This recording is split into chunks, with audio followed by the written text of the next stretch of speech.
Hello student, आज हम quantum number part को आगे कंटिन्यू करते हैं। आज की जो टॉपिक है वो है द्विगंशी क्वांटम संख्या।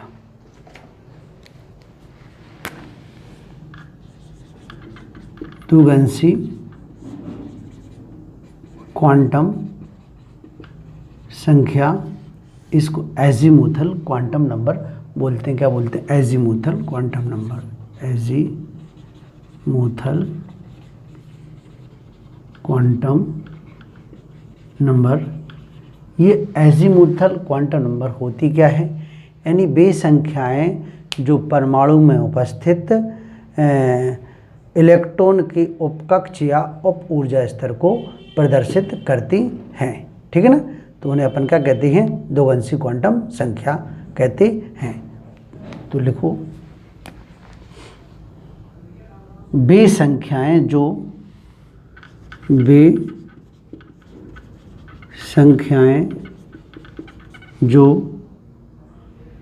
परमाणु में उपस्थित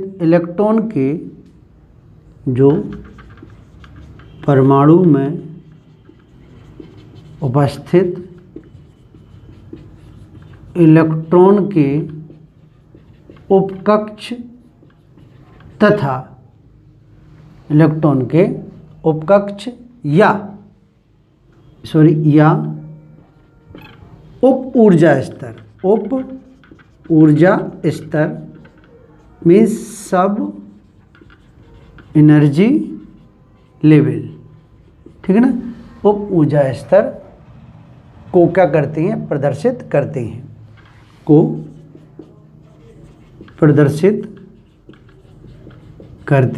हैं। उन्हें द्विगंशी क्वांटम संख्या कहते हैं। द्विगंशी क्वांटम संख्या कहते हैं। द्विगंशी क्वांटम संख्या कहते हैं। द्विगंशी क्वांटम संख्या को स्मॉल एल द्वारा क्या करते हैं? प्रदर्शित करते हैं। द्विगंशी क्वांटम संख्या को स्मॉल एल द्वारा प्रदर्शित करते हैं। द्विगंशी क्वांटम संख्या को स्मॉल एल द्वारा प्रदर्शित करते हैं। यानी इन्हें स्मॉल एल के द्वारा प्रदर्शित करते हैं। अब बात आती है जो एल होता है, एल के संभावित मान। ठीक है बेटा? एल के संभावित जो मान होते हैं वो होते हैं n-1 विथ जीरो।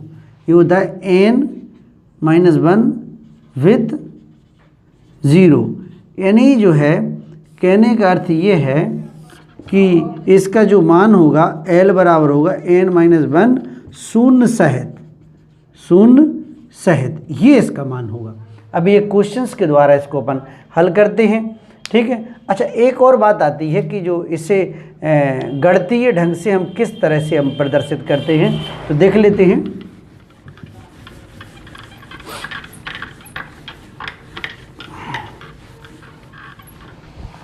अगला पॉइंट है जो इसे गणितीय ढंग से, ठीक है ना, गणितीय ढंग से निम्न प्रकार प्रदर्शित करते हैं। यानी इसका जो कोणीय संवेग होता है वो h/2π इस तरह से होता है। कोणीय संवेग यानी mvr बराबर हो h/2π अंडर रूट क्या होता है? l और l+1, √l × l+1, ये इसके गणितीय रूप होता है। अब बात जहाँ हम बात करते हैं, mvr क्या है? कोणीय संवेग है। l क्या है? द्विगंशी क्वांटम संख्या है। द्विगंशी क्वांटम संख्या है। h आपको पता ही है, प्लांक नियतांक है। तो जो द्विगंशी क्वांटम संख्या होती है उसके लिए जो कोणीय संवेग का मान होता है वो आपका mvr बराबर h/2π। ठीक है ना? ये इस तरह से इसको अपन प्रदर्शित करते। अब 2-3 पॉइंट इसमें समझते हैं अपन। इसका अगर यानी दोगंसी जो क्वांटम संख्या होती है उपकक्ष अथवा उपकोष के ये होती है दोगंसी क्वांटम संख्या उपकक्ष या उपकोष, ठीक है ना, सब सेल, ठीक है ना, सब सेल अथवा उपकोष के कक्ष को अथवा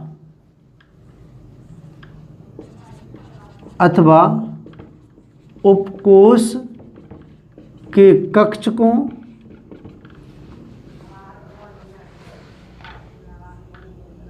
की आकृति निर्धारित करती है, कक्षकों की आकृति निर्धारित करती है। यानी जो उपकोष होते हैं, उपकोष के जो ऑर्बिटल्स होते हैं उनकी जो आकृति है उसको ये बताती है या निर्धारित करती है, ठीक है ना। यानी एल का मान जो है एन के मान पर निर्भर करता है। जब हमें एन का मान पता होगा तभी हम एल का मान निकाल सकते हैं। दूसरा जो पॉइंट आएगा कि एल का मान एन के मान पर निर्भर करता है, ठीक है ना, क्योंकि एल बराबर होता है n-1 प्लस 0 विथ 0। अच्छा, एक और चीज़ होती है, विभिन्न एन के मानों के लिए एल के मान भिन्न होंगे। ये देख लेते हैं अपन। अगला, विभिन्न एन के मानों के लिए एल के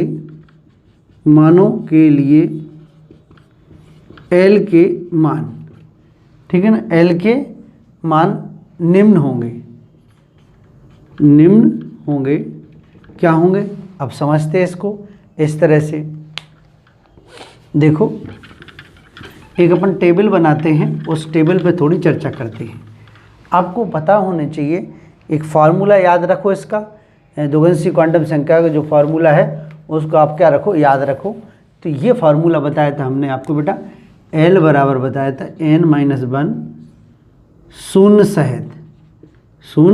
सहित यानी शून्य अवश्य लिखना है, ये फार्मूला बताया था।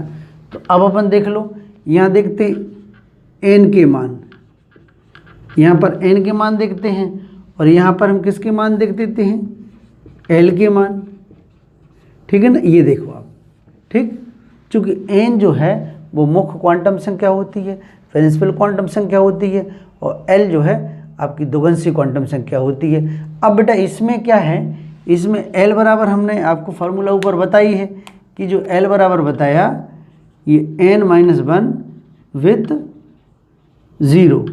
अब आप देखो n बराबर अगर 1 है, n बराबर क्या है 1, तो अब 1 में से 1 घटाएंगे तो क्या होगा, l का मान क्या आएगा, 0 आएगा। अब n बराबर कितना है आपका 2।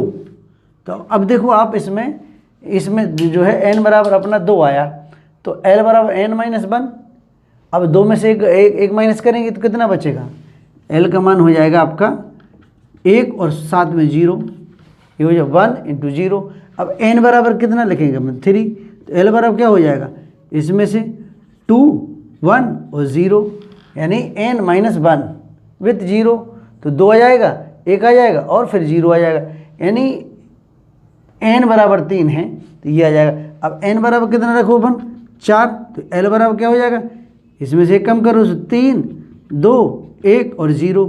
तो कहने का मतलब ये है कि जो l के मान होते हैं, l के जो मान होते हैं, l के कुल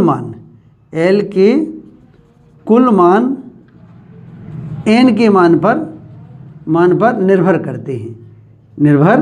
करते हैं, ठीक है ना। ये यानी अगर n 4 है तो l के कितने मान आएंगे, 1, 2, 3, 4। n 3 है तो l के मान कितने, 1, 2, 3, इस तरह से l के मान आएंगे। यानी l का मान उपकक्ष को दर्शाता है, ठीक है ना। l का मान किसको दर्शाता है, उपकक्ष को।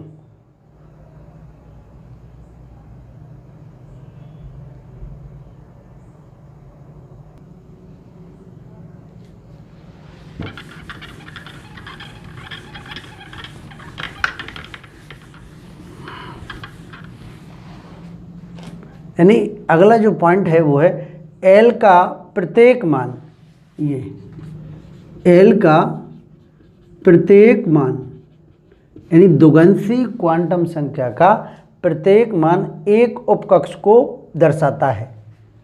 प्रत्येक मान एक उपकक्ष को दर्शाता है या प्रदर्शित करता है। यानी अगर एल बराबर अपना क्या है, शून्य है, एल अगर क्या है अपना शून्य है, एल का मान शून्य आता है, तो निश्चित रूप से वो एस उपकक्ष है। कौन सा है? एस उपकक्ष, ठीक है ना। अगर एल का मान 1 है, 1, तो कौन सा? पी उपकक्ष, पी उपकक्ष। और एल बराबर कितना है? 2, तो डी उपकक्ष। और एल बराबर 3 है तो एफ उपकक्ष, एफ उपकक्ष। यानी किसी ऊर्जा कक्ष में उपकक्षकों की संख्या मुख्य क्वांटम संख्या n के बराबर होती है, ठीक है ना। तो ये लिख सकते अपन, किसी ऊर्जा कक्ष में, किसी ऊर्जा कक्ष में उपकक्षकों की संख्या, उपकक्षकों की संख्या मुख्य क्वांटम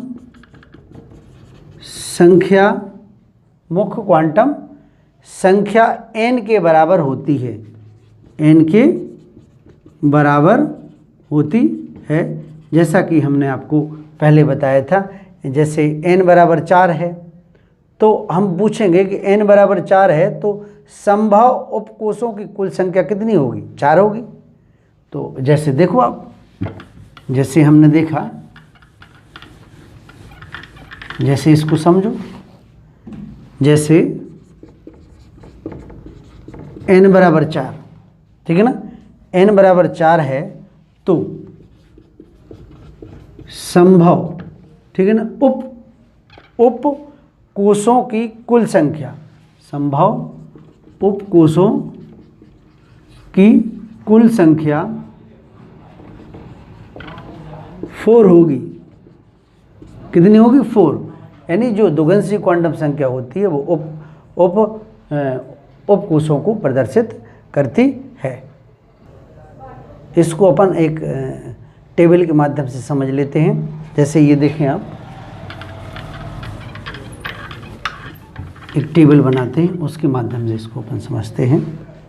इसमें पहली टेबल में मुख्य, इसमें लिखते हैं अपन मुख्य ऊर्जा कक्ष n। दूसरा अपन लिखते हैं इसमें उपकोष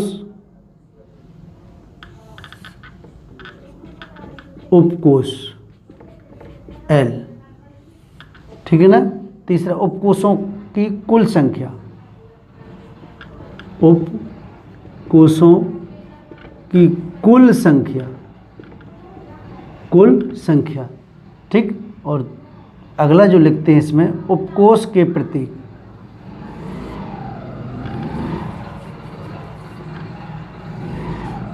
जो होते हैं उपकोष के प्रतीक, ठीक है ना, सिंबल, ठीक। ये अपन ने एक टेबल बनाई है, इसके माध्यम से समझते हैं।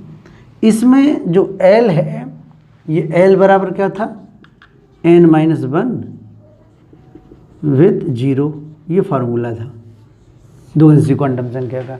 चूँकि जो मुख्य क्वांटम संख्या थी वो मुख्य ऊर्जा कक्ष को प्रदर्शित करती है, और जो द्विगंशी क्वांटम संख्या है वो उपकोष को प्रदर्शित करती है। तो अब देखें आप, जैसे हमने बोला उप मुख्य कक्ष के L, M और N, ये हमने आपको ये बताया।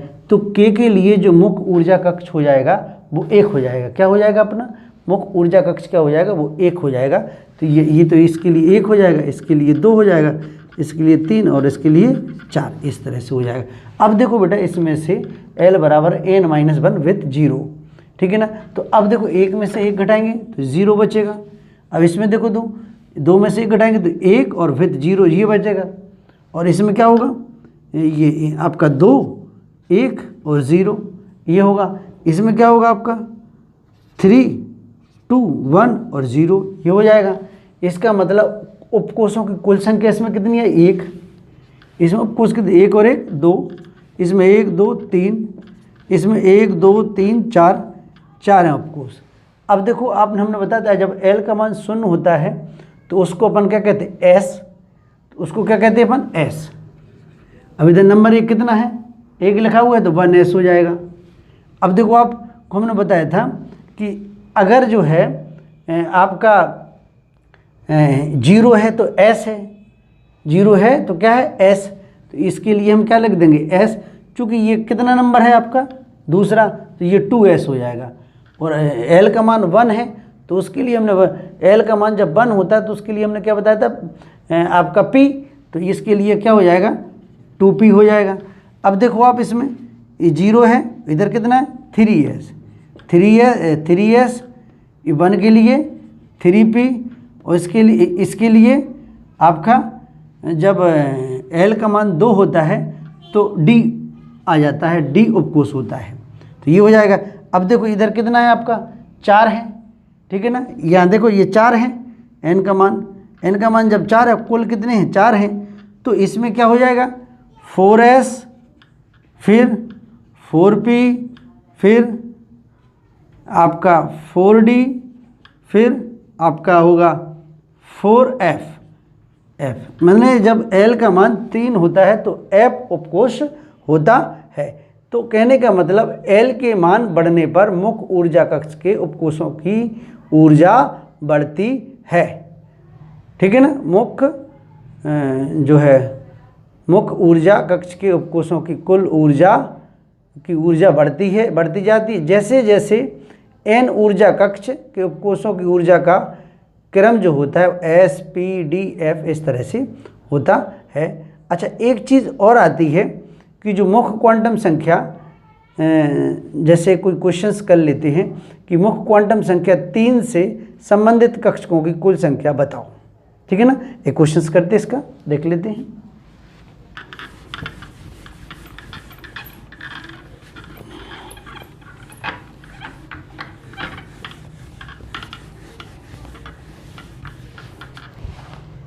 ये क्वेश्चंस है, इस क्वेश्चंस को हल करते हैं। ये मुख्य क्वांटम संख्या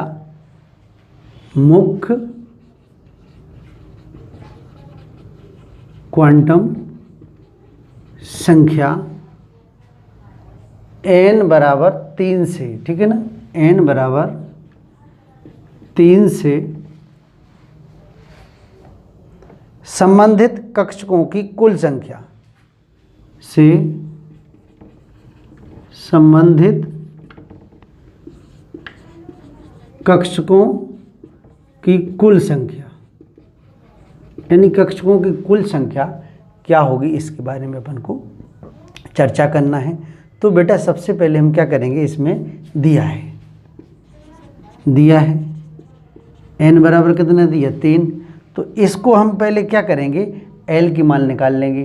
तो L बराबर क्या होता है, n-1 विद 0, ये एक फार्मूला होता है। L बराबर n-1 और 0 सहित। तो अब आप देखिए इसमें क्या करेंगे, इसको अगर जब हम देखेंगे तो इसको इस तरह से देखेंगे। L बराबर क्या हो जाएगा आपका, 2, 1 और 0, ये L के मान हो जाएंगे, ठीक। 2, 1 और 0 ये L के मान हो जाएंगे। अब इसमें अगर हम जब M की मान बात करते हैं तो किस तरह से होगा वो अपन चर्चा करते हैं इसमें।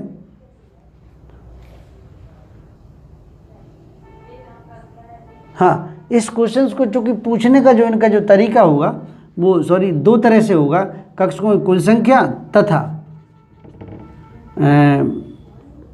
दुगंसी क्वांटम संख्या के मान ज्ञात करो। अब कक्षकों की कुल संख्या के लिए फॉर्मूला होता है, कक्षकों की कुल संख्या बराबर होता है n²। किसके बराबर होता है, एन स्क्वायर के। तो हम जो है इसमें क्या करेंगे, ये एन की वैल्यू कितनी है, कक्षकों की संख्या बराबर हो जाए, कक्षकों की संख्या बराबर एन स्क्वायर, यानी 3 का स्क्वायर बराबर कितने हो जाएंगे, 9 कक्षक हो जाएंगे। कितने हो जाएंगे, 9 कक्षक। तो ये इसके कक्षकों की संख्या 9 हो जाएगी और इनकी जो एल के मान होंगे 2, 1 और 0 इस तरह से हो जाएंगी। ठीक है ना, इस तरह से ये चीज़ हो जाएगी। आप लगातार जो है प्ले लिस्ट का उपयोग करिए पिछली वीडियो देखने के लिए और लगातार रिवीजन करते रहिए, जिससे कि आपका जो पुराना जो छूट गया है वो कंप्लीट हो जाएगा। और जो बच्चे नए जुड़े हैं वो चैनल अवश्य सब्सक्राइब कर लें।